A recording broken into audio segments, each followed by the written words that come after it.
the Style Center. I'm Devin Dion, and I'm still here with last week's guest, Paris, Christina, and Monet, and we're picking up from last week's episode. So, as a local model, how do y'all feel about networking? Do you feel like it's something that you need to be signed under an agency to do, or is it something that can be done on your own? Since you have a model agency. Okay, well, you definitely don't have to be with an agency to network. In order to succeed in any field, you have to network, because if you don't know anybody, you're not going to succeed. And you never know who knows who. And most of the industry is pretty much, if you know somebody, they'll introduce you to the next person, or they'll give you like references to different things. So, no, you don't have to be with an agency. I highly suggest anybody to network. And I guess I have to be better at that too. I get so caught up in like my own world or whatever, and things get a little hectic. But networking is definitely key, and it's the key to growth. So. Good for you. It's the same. Networking is important.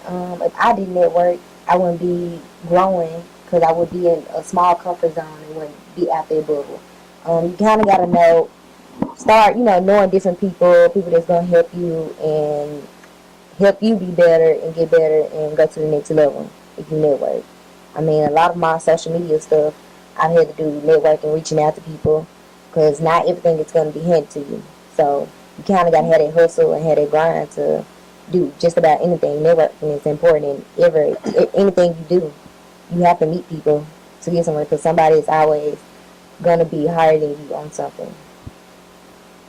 Good for you. I would kind of agree that networking is important, because, again, you don't know who knows who, and people are evolving every day with their own branding, and you don't necessarily know who or what exactly is about to expand, and you don't know who or what they need for who and what, and it's important to reach out and go for new opportunities. Again, you don't know who or what, or who and what, with who and what. And it could turn into, who knows, you're Beyonce's backup dancer, or, the chick standing next to Drake. Who knows? Anything could happen. You get up there with the people who have made it, and then you're in that circle, or I've made something for myself, whatever that may be to you. It could be with photography, it could be with modeling, it could be with makeup, it could be with hair, it could be with clothes. Just collab with other people if you like that word, or work with other people, network. Just be prepared for the opportunity when it comes. And also be open. Be open, exactly. A lot of people are shy, or just so stuck in their own world that they don't want to step out the comfort zone. Right. I would like to say something on that too. I know earlier she was speaking about a lot of collabing in Memphis, and that's going to be a thing until we come together and make the industry what it needs to be, which is why I stayed here and started my company, so that I could extend paid opportunities. Everything's not paid, but I want them to get paid because they're working. So collaboration is everything. I tell people in the beginning, nobody knows you. I don't want to say it in a mean way, but nobody knows you. You have to build your resume so people can know who you are. Make a name for yourself. Right. And when you send your resume out, they don't know if you got paid for it. It doesn't matter. It's about the experience and what you can do for them, so that the page out can say, okay, well, they've done this, and that. I can't tell you how many free things I've done. My resume probably 15 pages long, and a lot of stuff was free, but it was worth it, and it helped build my portfolio and my resume and things like that. So, not saying take everything free, because everything free is not good for you, but the exposure. Right. With social media, I see a lot of people using business pages, like their Instagram page. They're afraid to lose their followers, so they switch it over to be professional. Do you think that's a good idea, where they're mixing personal, where they're posting and tagging them and their friends twerking in the club, but then 3 posts later, it's a professional picture? I say start 2 accounts. And before I started my agency, I was going to go corporate. And so I had to rebrand myself. Paris Chanel is not my original name. It will be soon, but it is not. And so I had to keep the two apart because of the type of modeling I was doing. And my modeling is ironic. It's still classy in what I do. But like I said, some people still view it as too sexy or whatever, but there's a difference between the two. You can put my picture next to somebody else, like, well, that looks a little, too far off. But I didn't want to mix the two. I didn't know I was going to start my agency. I didn't plan to do that. It was my mom that pushed me to do it because I really didn't want to go corporate. So I definitely suggest that people separate the two, especially if they're going to have an everyday career as well, because you can get fired, from having those type of things if you're bossy, and you may have like a person that works with you that's hating, or and they'll take it to corporate. You just never know. So I always say keep the two separate. And then branding is everything. The way you set things up is very important. A lot of people and other agencies, bigger agencies, are looking at social media. When I get ready to sign somebody, I'm looking at social media because I want to know what type of person I'm dealing with. If you're on there smoking, doing drugs, if that's your thing, do you. But I don't necessarily want that for my brand because it's going to reflect me. And that shouldn't be on social media. I agree. Like, you have so many people that do it, so... it just all depends on how they want to brand themselves, but they have to realize that those things come with consequences if they don't do it the right way. Right. And for you, Christina? It's the same what she said, but I personally don't have two different social media accounts. All my stuff is together. A lot of money from modeling is my social media. I get from my social media.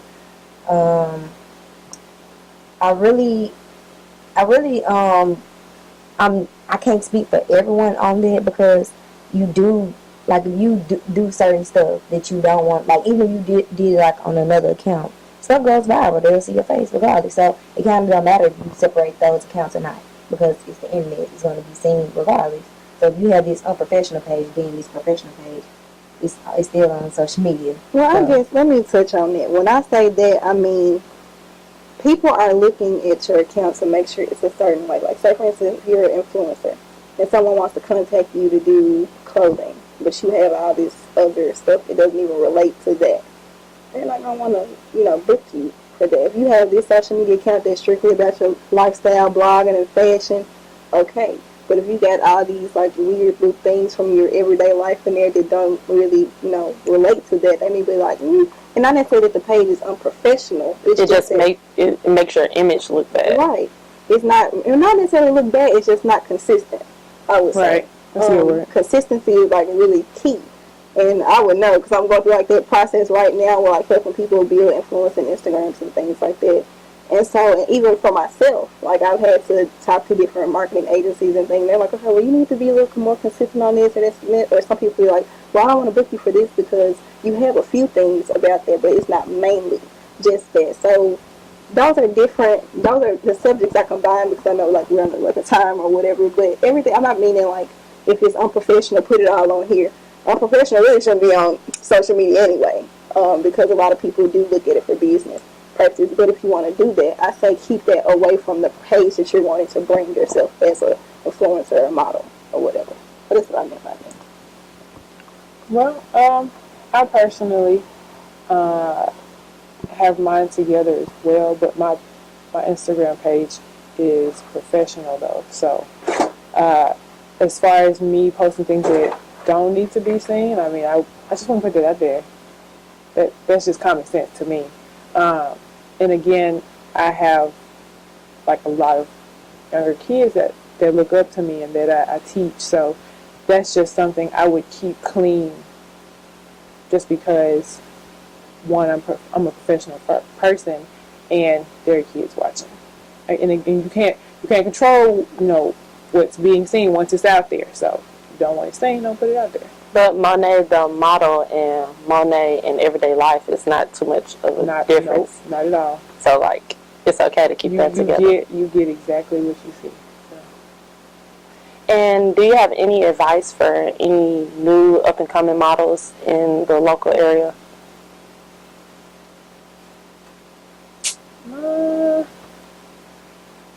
I would say just, if it's your passion, work for it. And truly work. Nothing is going to be handed to you. You got to get out there and do it. For you, Christina? Kind of the same thing what Monet said is you still got to have that hustle, that grind, and it got to be something that you want to do. It got to be your passion. I don't prefer it for anybody just to be doing stuff as a hobby, or because a lot of people take stuff seriously. Or just because someone recommended it. Yeah, and people this is their career. This is something that they want to do, and this is their life. So definitely, I just say hustle and grind and network. And what's your opinion on it? For me, professionalism is important. Always remember that first.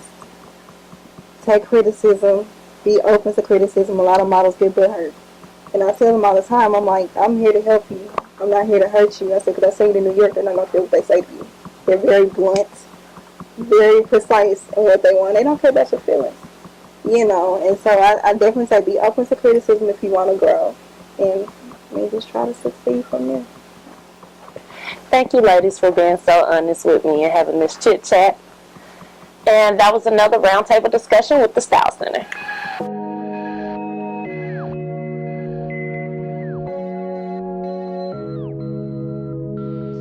Hi, I'm Monica Queen of AskQueen.com. Today's question comes from Miss Carolyn. Miss Carolyn asked, she said, I have 2 questions. Do you have products for locks? Second, does your academy teach locks? She said, I just want to learn how to do locks.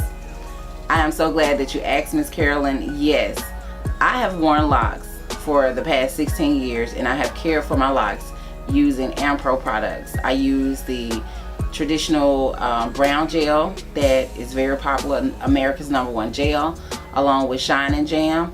I use the vitamin E oil to add a pop and shine to my hair, and I have been more than pleased with these Ampro products. Also, you asked, does my academy teach locks? I am the co-owner of Texture Tech Academy. You can find out more information at texturetechacademy.com. And yes, teaching locks is a part of the curriculum, along with other things that are associated with becoming a licensed natural hairstylist. It takes a total of 13 weeks, and you can be on your way to being a professional working in a salon establishment in this short amount of time. I would love to have you as a student at my academy. If you have any more questions, feel free, log on to AskQueen.com or send an email at info@AskQueen.com.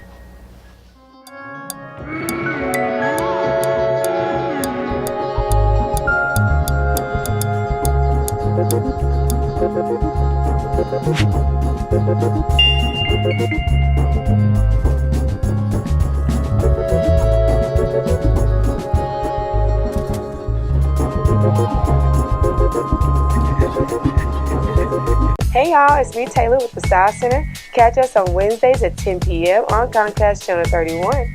See y'all later. Welcome to the Style Center. We're here live in Tanganika by Tangie studio. This is Tangie. So where's your studio located? I'm at the lab, the Memphis Fashion Design Network lab on Flicker Street. All right. And how did you get a studio inside the lab? It was the strangest thing. The lab offers classes for designers. And I came to a class one day just on a whim, popped into a class. And the director asked me where I was in my business. And I told her I was at the stage of moving out of my house and looking for space. And she said, we offer space here. And I said, really? So a month later, I was here. Right, I was here. And how long have you been at this location? I've been here, it's May, 6 months, since December of last year. 6 months? Mm-hmm. And how long have you been sewing? Well, all my life, really. I started sewing when I was 11. My mom taught me how to sew, so off and on I've been sewing. But professionally, I've been sewing for going on 3 years now, actually. 3 years. So that's not a long time, 3 years? It seems like forever, though. Just because you've been doing it for so long, but professionally, like for custom orders? Custom orders, my own designs. I'll design items and then offer them to customers, and I take custom orders in also. And tell me the story behind your brand, Tanganika by Tangie. Where did the name Tanganika come from? Well, actually, when I was born, my name was Tanganika. Growing up, when you're 9 years old and you have a substitute teacher and they're trying to say your name, you're like, no, that's not it. And she's saying everything but Tanganika. Got a little frustrating. So I asked my mom, being the extra child that I was, can I change my name And her, knowing her extra child, she said, sure. Everyone was calling me Tangie anyway, except for those substitute teachers. So she let me change it to Tangie. Fast forward, later in life, I realized that I should have kept my name and been proud of my name.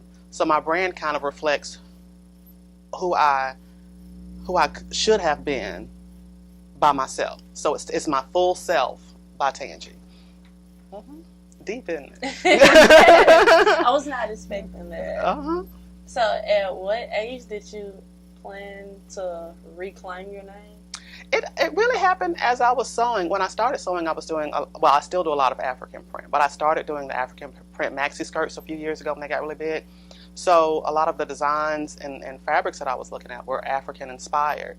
Tanganika used to be a country in Africa. Now it's, oh my goodness, I should know this. It'll come to me later. But Tanganika used to be a country in Africa.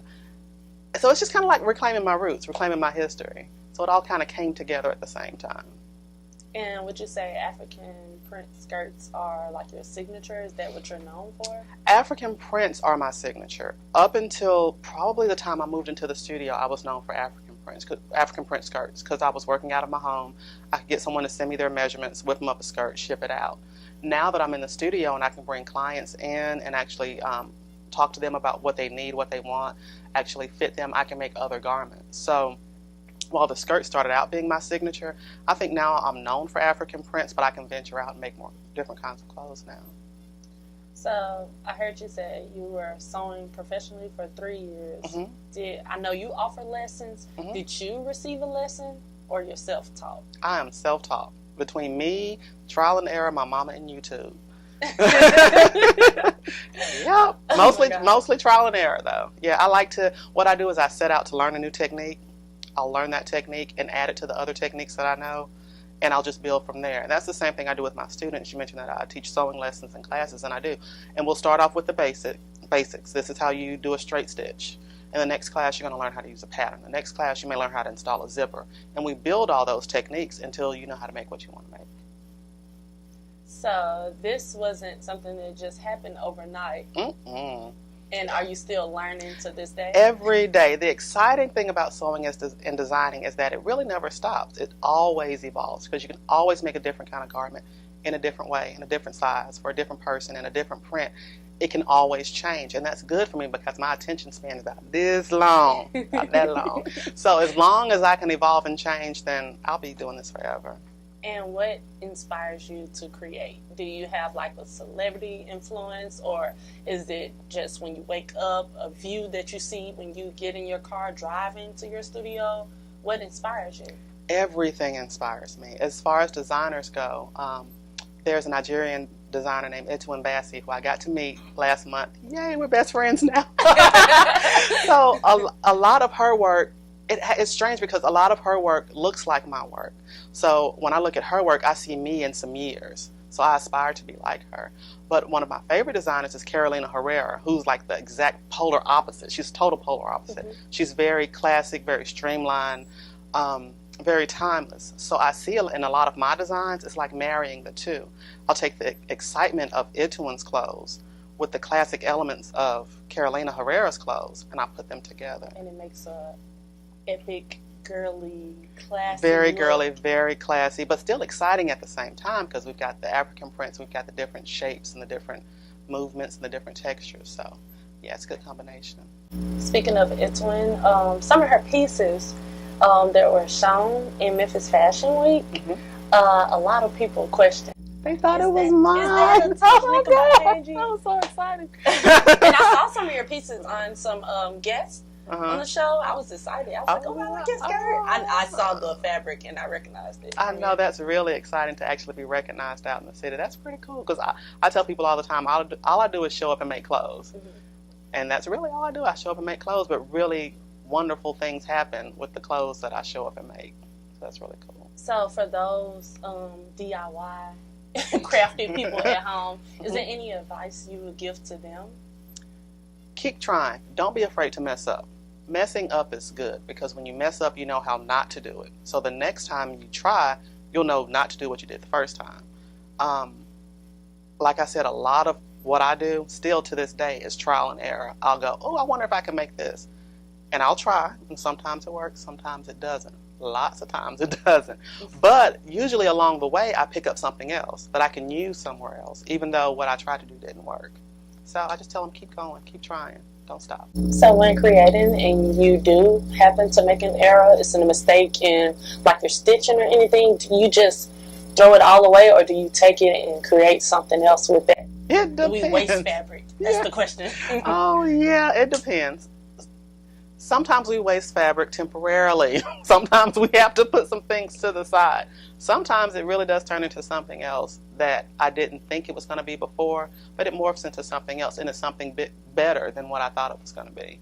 So it just depends on the level of frustration. So if you could describe your fashion in one word, what would it be? One word? Oh, my goodness. Just one? Just throw out a bunch of words at me, man. Okay, I would say classic, innovative, exciting, timeless, fun, memorable, I think. Okay, that's enough. You said one, I gave enough. I like the timeless. Timeless. Trends come and go, Mm-hmm. but how many pieces do you own in your closet that you can turn into 5 different looks? Right, and that's very important, especially when you're using a print with the color. A lot of people think that prints are not something that you can use over and over again, but if it's a shape or a garment that you would wear over again, like a pencil skirt or a blazer or a trench coat, I love trench coats, then you can take that one garment that's a bold print and put it with other pieces, and you've got a timeless piece out of something that you didn't think was timeless. So for those viewers who are interested in getting a sewing lesson or getting a custom piece by you, or do you accept orders? Like if someone shows you a picture, do you recreate that, or is all just your creation? What I do ask for pictures, but just to get an idea of what the client wants and what the inspiration is. What I'll do, what their style is, what shapes do they like, what colors do they like. And what I would rather do than copy something that they saw on Instagram or something they saw somebody else wear is, you've got this opportunity to make it your own. Let's design something that's just for you. And that way it'll have my stamp on it, but it'll have their stamp on it too.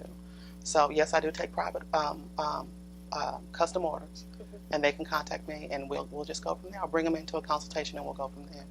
So the viewers want to contact you. Mm-hmm. Where would they contact you at? They will contact me on my website, TangenikaByTangie.com, and I'll spell it. Thank you. That's like for those substitute Spell teachers. This is one of those substitute teachers. It's TANGANIKA by Tangie, TANGIE, all one word, .com. On Instagram, it's Tangenika by Tangie, the same way, and they can look me up on Facebook, all the same. Tangenika by Tangie on Facebook? Mm-hmm. On Facebook. All right. Yep. And what's your address for the studio? The address is 64 Flicker Street. It's a funny looking building. It looks like a tin can that's halfway in the ground. but it's really cool. It's inside. really cool. It's you open the door, you go, wow, I didn't know all this was in here. It's amazing when you walk through the door. Mm-hmm. It's like curved walls. Right. It's really cool. It's really cool. It's very artistic. It's really great. Artist, yes. It's really great to create in this space. It is. Well, thank you for tuning in with me and Tangie at the Style.